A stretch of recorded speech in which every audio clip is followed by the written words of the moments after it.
اعوذ باللہ من الشیطان الرجیم، بسم اللہ الرحمن الرحیم، وصلی اللہ علیک یا ولی العصرت رکنا۔ ماہ مبارک کے رمضان کا 12واں دن، خدا کی پذیرائی، خدا کی ضیافت میں 12واں روز الحمدللہ کہ خدا نے نصیب کیا۔ وہ مہینہ جو ہماری طرف برکتیں، رحمتیں اور مغفرتوں کا پیغام لے کر آیا، وہ مہینہ جو اللہ کے نزدیک تمام مہینوں سے بہتر ہے، جس کے دن و رات باقی دن و رات سے بہتر ہے، جس کا ہر لمحہ تمام لمحات سے بہتر ہے۔ اور جب خدا نے ہمیں اس مہینے میں مدعو کیا تو ایسی دعوت دی کہ سانسوں کو تسبیح بنا دی، نیند کو عبادت بنا دی، یہاں تک کہ یہ بھی کہا گیا کہ اس مہینے میں تمہارا عمل قبول اور تمہاری دعا مستجاب ہے۔ شرط یہ ہے کہ خدا سے سچی نیت اور پاکیزہ دل کے ساتھ دعا کی جائے۔ 12ویں دن کی دعا میں ہم پروردگار عالم سے جو رزق طلب کر رہے ہیں وہ ہے بسم اللہ الرحمن الرحیم، اللہم زینی فیہ بالستر والعفاف۔ خدایا مجھ کو اس دن میں پردہ پوشی اور پاکیزگی سے مزین کر دے۔ واسترنی فیہ باللباس القنوع والکفاف، اور مجھ کو قناعت اور کفایت کا لباس پہنا کر چھپا دے۔ واحملنی فیہ علی العدل والانصاف، مجھ کو عدل و انصاف میں لگا دے۔ وامنی فیہ من کل ما اخاف، مجھ کو محفوظ کر دے ہر اس چیز سے جس سے میں خوف کرتا ہوں۔ بعصمتک یا عصمت الخائفین، اپنی حفاظت کے ذریعے اے خوف کرنے والوں کے بچانے والے۔ آج کی اس خوبصورت دعا کے پڑھنے کی فضیلت یہ ہے کہ جو آج کے دن یہ دعا پڑھے گا تو اس کے گناہوں کو اچھائیوں میں بدل دیا جائے گا۔ جو پہلا فقرہ ہم نے پڑھا، اللہم زینی فیہ بالستر والعفاف، خدایا مجھے اس دن میں پردہ پوشی اور پاکیزگی سے مزین کر دے۔ پہلے فقرے میں ہم دو چیزیں، ایک پردہ پوشی اور دوسرا عفت و پاک دامنی کو خدا سے طلب کر رہے ہیں۔ اس میں کوئی شک نہیں کہ خدا ستار العیوب ہے۔ اب ہمیں بھی یہ چاہیے کہ ہم بھی اس کی اس صفت کا مظہر بن جائیں۔ صحیفہ کاملہ کی دعا نمبر 34 میں ہم پڑھتے ہیں، اللہم لک الحمد علی سترک بعد علمک، خدایا تیرے ہی لیے تعریف ہے اس بات پر کہ تو نے گناہوں کے جاننے کے بعد پردہ پوشی کی۔ اللہ اکبر۔ اور ہم خدا سے اسی پردہ پوشی سے خود کو مزین کرنے کی دعا مانگ رہے ہیں کہ جب دوسروں کے عیوب کو چھپایا جائے گا تو یقیناً خدا اس وقت ہمارے عیبوں کو چھپائے گا جس وقت ہمیں اس کے اس ستار العیوب ہونے کی سب سے زیادہ ضرورت ہے۔ مولا کائنات علیہ السلام بیان فرماتے ہیں کہ لوگوں میں خوش نصیب وہ ہے جسے اپنا عیب دوسروں کے عیب پر نظر کرنے سے مشغول کرے، یعنی اپنے عیب کو دیکھتا ہے، دوسروں کے عیب پر نظر نہیں کرتا۔ اور خدا کون؟ یا من اظہر الجمیل وستر القبیح، اے وہ جو اچھائیوں کو ظاہر کرتا ہے اور برائیوں کو چھپا دیتا ہے۔ یہ مہینہ جب ہم ضیافت پروردگار میں ہیں، جب ہمیں دعیتم الی ضیافت اللہ میں بلایا گیا ہے، جس خدا کا ایک نام ستار العیوب ہے، اور ہم سے کہا جاتا ہے کہ اس مہینے میں خود کو مزین کرو خدا کی خوبصورت صفات کے ساتھ، تو آج کے دن ہم خدا سے کہہ رہے ہیں، خدا مجھے اپنی اس خوبصورت صفت کا لباس اڑا دے تاکہ میں بھی دوسروں کے عیبوں پر نظر کرنے کے بجائے اپنے عیب کو دیکھنے میں خود کو مصروف رکھوں۔ ہم ستر العیوب کے ساتھ ساتھ جو دوسری چیز خدا سے مانگ رہے ہیں وہ ہے عفاف، یعنی عفت و پاک دامنی۔ عفت کئی قسم کی ہوتی ہے، جیسے فکر میں عفت، اہم ترین سرمایہ جو خدا نے اپنے بندوں کو عطا کیا وہ گوہر تفکر ہے۔ تمام اعمال جو انسان انجام دیتا ہے وہ فکر ہی سے تو انجام لیتے ہیں. جتنی فکر اچھی ہوگی اتنے اعمال اچھے ہوں گے. گویا فکر سے گفتار، رفتار اور اعمال بنتے ہیں. عفت و پاک دامنی کا بلند ترین مرحلہ اور مرتبہ یہی ہے کہ انسان فکر گناہ بھی نہ کرے. دو مشہور بھائی سید مرتضیٰ اور سید رضی جو اپنے بابا کی کتابوں کو اپنے ساتھ آپس میں بانٹ رہے تھے، اور بانٹتے بانٹتے آخری کتاب جب بٹ گئی تو اس کتاب کو لینے کے لیے یہ کرائیٹیریا پر بات ٹھہری کہ یہ کتاب وہ اٹھائے گا کہ جس نے کبھی کوئی گناہ نہ کیا ہو. سید مرتضیٰ کے حصے میں وہ کتاب آئی کیونکہ انہوں نے اپنے بھائی سے کیا کہا، گناہ کرنا تو دور کی بات، میں نے کبھی گناہ کا سوچا بھی نہیں. یہ فکر میں عفت کا اثر ہے. دوسری عفت نگاہ کی عفت ہوتی ہے کہ جس کے بارے میں سورہ نور میں بیان ہوا کہ مومنین سے کہہ دیجئے کہ اپنی نگاہوں کو نیچے رکھیں. ساتھ ساتھ گفتار میں عفت ہے، یعنی نامحرم سے گفتگو کرنے میں کبھی بھی عفت و پاک دامنی کے ہاتھ کو ہاتھ سے نہ جانے دے. ایک عفت رفتار میں ہوتی ہے کہ جب چلیں تو ایسا نہ چلیں کہ چلنے سے تکبر نظر آئے، بلکہ چلنے میں عاجزی اور انکساری ظاہر ہو. بس عفت و پاک دامنی عورت کے ساتھ صرف مخصوص نہیں ہے، بلکہ مرد و عورت دونوں کو اپنے گفتار و کردار میں عفت سے کام لینا چاہیے. عفت و پاک دامنی کے بارے میں کہیں قرآن سورہ یوسف کا بیان کرتا ہے جو جناب یوسف اور زلیخا کا ذکر ہے، جہاں نگاہوں کی عفت کا ذکر ہے. اور ساتھ ساتھ روایات میں ہمیں جناب زہرا کا وہ واقعہ ملتا ہے کہ جب نامحرم اور نابینا شخص گھر میں آتا ہے، جناب زہرا خود کو چادر سے اوڑھ لیتی ہیں، یہ کہہ کر کہ وہ نہیں دیکھ سکتا لیکن میں تو دیکھ سکتی ہوں. جب انسان ایسی عفت، ایسا خوف، ایسا تقوی اپنے اندر رکھتا ہے تو اس کا اثر یہ ہوتا ہے کہ خدا اس کو بلندی عطا کرتا ہے.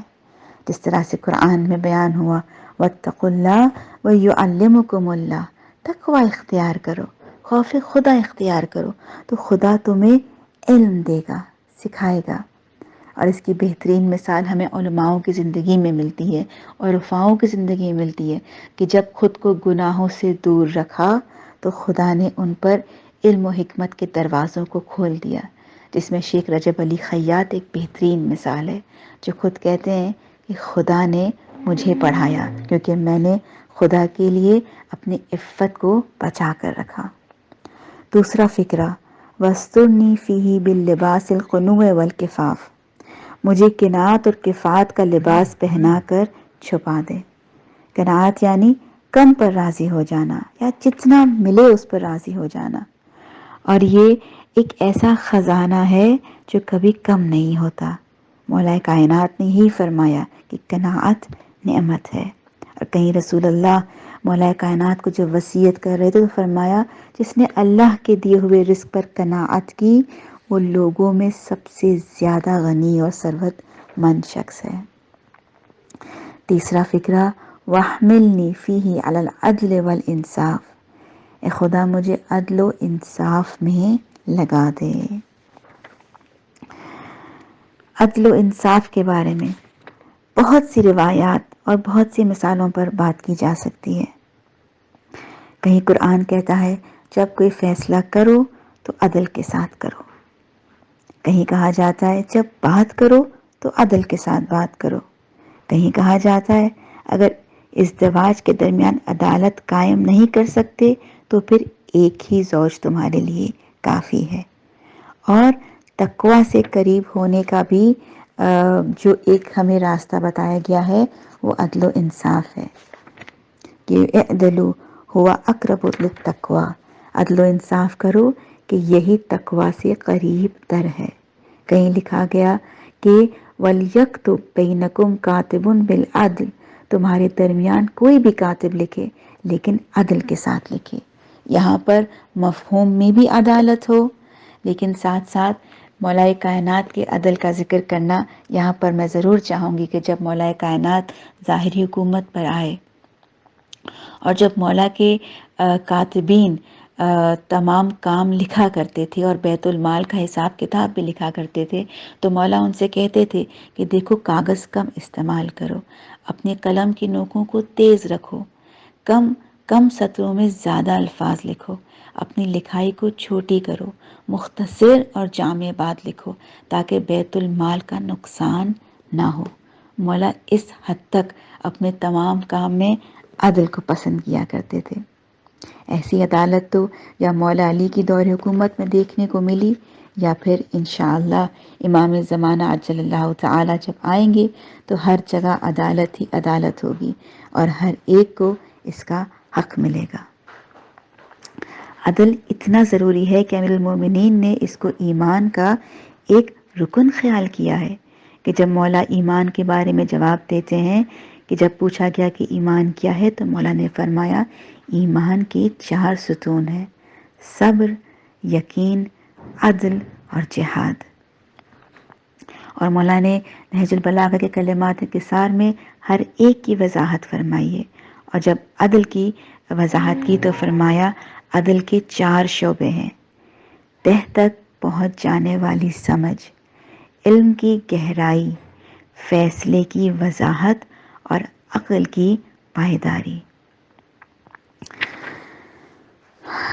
ایک شخص نے مولا سے سوال کیا، مولا صادق علیہ السلام سے، کہ مولا یہ بتائیے کہ مومن کا مومن پر حق کیا ہے؟ مولا خاموش رہے۔ اس شخص نے دوبارہ اپنا سوال بیان کیا تو مولا نے فرمایا کہ میں ڈرتا ہوں کہ اگر حقیقت کو بیان کر دوں تو تم عمل نہ کرو گے تو کہیں تم دین سے خارج نہ ہو جاؤ۔ پھر امام نے بیان کیا کہ الہی تکالیف اور فرائض میں سے سخت ترین فرائض لوگوں پر 3 ہیں۔ کیا بات ہو رہی ہے؟ مومن کا مومن پر حق۔ مولا نے فرمایا سب سے پہلا حق یہ ہے کہ اپنے مال میں سے اپنے بھائی کو شریک قرار دو۔ اللہ اکبر۔ اور ہم دیکھیں گے کہ جب صاحب الزماں کا دور حکومت آئے گا تو ایسا ہی ہوگا۔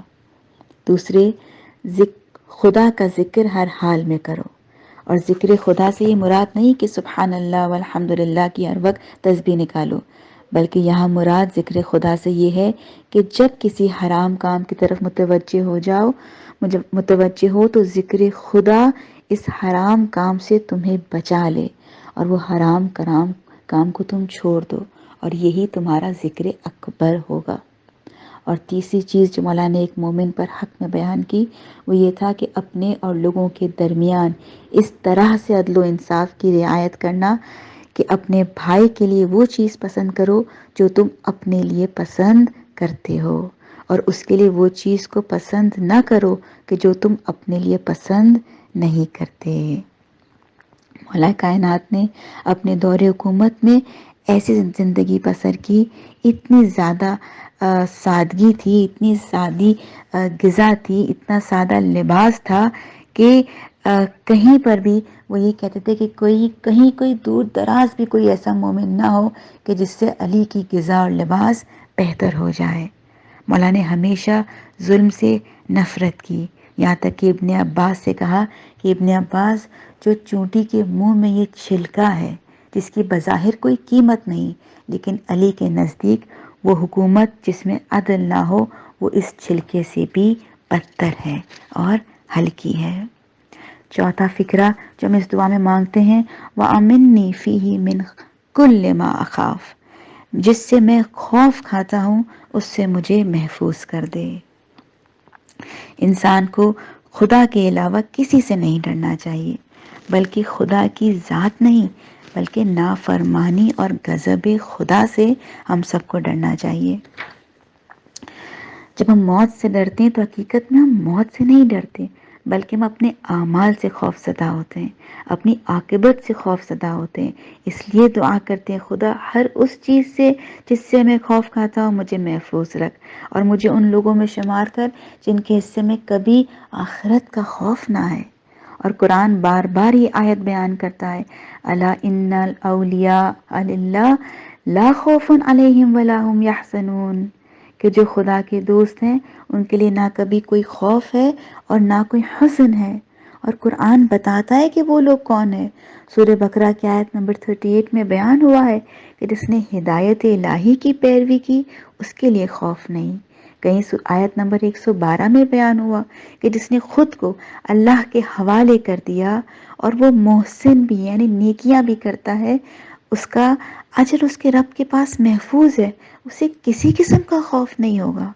کہیں سورہ بقرہ کی آیت نمبر 262 میں بیان ہوتا ہے کہ جو مال خرچ کرتے ہیں راہ خدا میں اور خرچ کرنے کے بعد احسان نہیں جتاتے، جو کل والی دعا میں بھی بات آئی تھی، تو پھر ان لوگوں کا صلہ رب کے پاس ہے اور ان کے لیے کوئی خوف نہیں ہے۔ اور سورہ مائدہ کی آیت نمبر 170 کی جہاں پر شہداء کی شان بیان کی گئی کہ وہ زندہ ہیں اور رب کے پاس رزق پاتے ہیں، تو ان کے لیے ان کے خدا کے رزق میں سے ایک رزق یہ ہے کہ ان کی ابدی زندگی میں ہر وقت سرور ہے اور کہیں پر کوئی خوف نہیں۔ اور پانچواں فقرہ عصمت کا یا عصمت الخائفین، اپنی حفاظت کے ذریعے اے خوف کرنے والوں کے بچانے والے۔ جیسے کہ روایات میں بیان ہوا کہ جب ہم کسی چیز سے خوف زدہ ہوتے ہیں تو اس سے دور ہو جاتے ہیں، لیکن جب اللہ کا خوف ہوتا ہے تو اس سے ہم قریب ہو جاتے ہیں۔ خوف خدا میں ایک پہلو احترام کا ہے، اور ایسے بہت سے علماء گزرے ہیں جنہوں نے خدا کا ایسا احترام کیا کہ ساری زندگی اپنے پیر نہیں پھیلائے، کہ خدا سے انہیں خوف اور حیا آتی تھی۔ پروردگار عالم ہمارے حق میں ان دعاؤں کو قبول فرمائے۔